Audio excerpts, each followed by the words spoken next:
Human beings are wired for storytelling. We are wired to experience things, remember things, communicate with others in stories.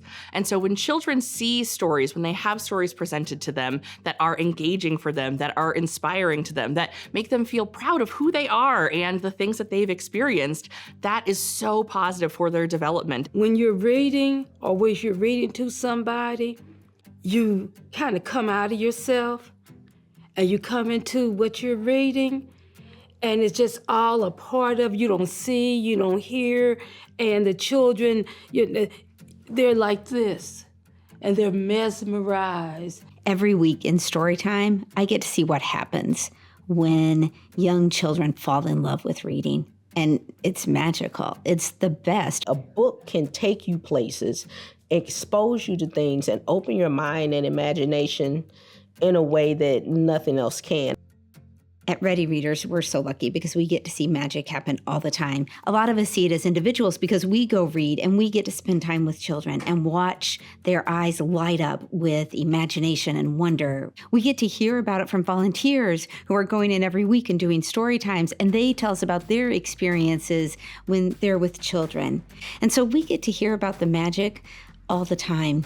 We get to hear about the wonder that's created when children open a book. When they turn a page, they are opening worlds of opportunity and of possibility. There's not too many a greater thing than you could do than to expose children to books. The impact can be long-lasting.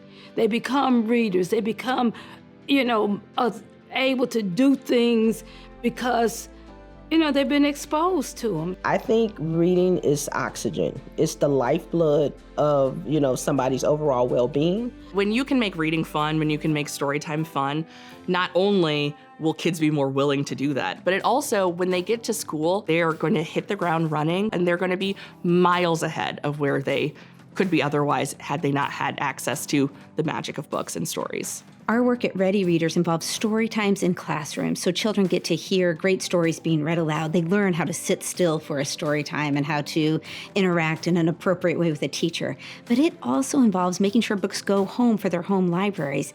That helps us make sure that story time doesn't end at the classroom, that it continues into the home where children can read or be read to with others in their family.